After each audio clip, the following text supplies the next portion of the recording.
យោងតាមឯកសារខាងគឺមានរហូតដល់ជាង30រូបឯណោះប៉ុន្តែរាជការចក្រភពកូនបោងស្លរំលាយសម្រិតទាំងនោះអស់ជាច្រើន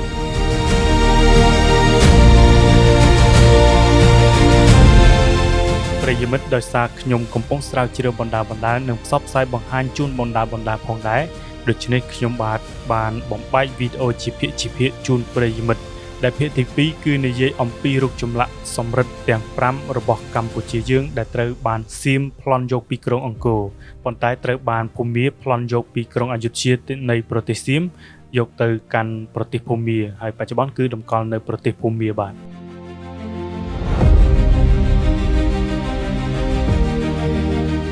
ក្រៅពីការធ្វើឲ្យខូចសំណង់ប្រាសាទប្រព័ន្ធធារាសាស្ត្រវត្តអារាមលំនៅឋានកងទ័ពសៀមក៏បានប្រមូលយករូបសំណាកមានតម្លៃជាច្រើនដែលធ្វើអំពីស្ពាន់សម្រិតមាសប្រាក់ជាដើម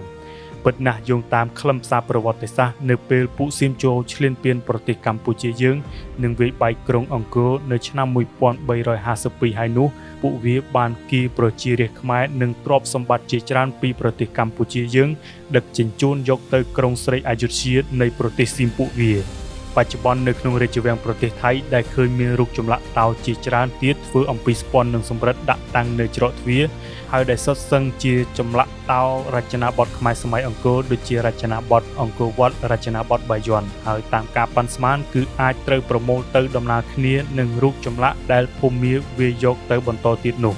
តួយ៉ាងដូចជារូបចម្លាក់សម្រិតខ្មែរចំនួន5ដូចជាទេវរូបចំនួន2រូបដំរីអៃរ៉ាវ៉ាន់ឬដំរីក្បាល3កណ្ដឹង3000ចំនួន1និងរូបសឹងចំនួន2ដំបងឡើយត្រូវបានសៀមវាយដណ្ដើមពីក្រុងអង្គរប្រទេសកម្ពុជាហើយយកទៅតម្កល់នៅក្រុងស្រីអយុធ្យាប្រទេសសៀមនាសតវត្សទី15លុះដល់សតវត្សទី16ពោលគឺនៅឆ្នាំ1564កងទ័ពភូមាក៏បានចូលឈ្លានពានប្រទេសសៀម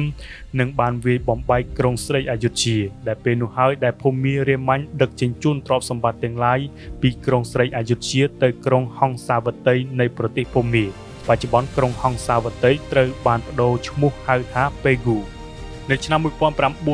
1999នៅប្រទេសភូមាខ្លួនឯងក៏មានភាពវឹកវរដែរដោយរដ្ឋបូរីនានាបានធ្វើសង្គ្រាមដណ្ដើមអំណាចគ្នាទៅវិញទៅមកក្នុងនោះក្សត្របូរីនៅមរ៉ាវអ៊ូបានវាយឈ្នះលើរដ្ឋបូរីហង្សាវតីហើយក៏បានដឹកជញ្ជូនទ្រព្យសម្បត្តិព្រមទាំងរូបចម្លាក់ខ្មែរខាងលើយកទៅក្រុងមរ៉ាវអ៊ូនោះផងដែរ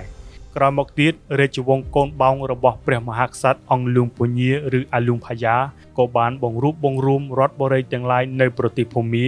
រួមទាំងមរ៉ាវអ៊ូផងដែរហើយដឹកជញ្ជូនទ្រព្យសម្បត្តិព្រមទាំងរូបចម្លាក់របស់ខ្មែរខាងលើពីក្រុងមរ៉ាវអ៊ូទៅក្រុងអមរាបុរៈដែលជារាជធានីធំរបស់រាជវង្សកូនបោងនាសម័យនោះពោលគឺនៅក្នុងទឹកដីរដ្ឋមុនដេឡៃឬម៉ាន់ដាឡេនៃប្រទេសមីយ៉ាន់ម៉ាបច្ចុប្បន្នយោងតាមឯកសារខាងភូមារូបចម្លាក់សម្រិតរបស់ខ្មែរទាំងនេះមិនមែនមានតែ5ដូចយើងឃើញនៅពេលបច្ចុប្បន្ននេះឡើយពោលគឺមានរហូតដល់ជាង30រូបឯណោះប៉ុន្តែរាជការចក្រភពកូនបោងស្លរំលាយសម្រិតទាំងនោះអស់ជាច្រើនដើម្បីផលិតជាកាំភ្លើងធំប្រើប្រាស់ក្នុងសង្គ្រាមប្រឆាំងជាមួយចក្រភពអង់គ្លេសដែលកំពុងកាន់កាប់ប្រទេសឥណ្ឌាកាលនោះហើយក៏បានធ្វើសង្គ្រាមចង់ដណ្ដើមយកប្រទេសភូមាបន្ថែមទៀតទីបំផុតមានតែទេវរូបចំនួន2រូបដំរីអៃរ៉ាវ៉ាន់ចំនួន1និងរូបសឹងចំនួន2ប៉ុណ្ណោះដែលនៅសេសសល់ហើយកំពុងតម្កល់នៅក្រុងបុរាណអមរាបុរៈនៃរដ្ឋមុនដេឡៃប្រទេសភូមាបច្ចុប្បន្ន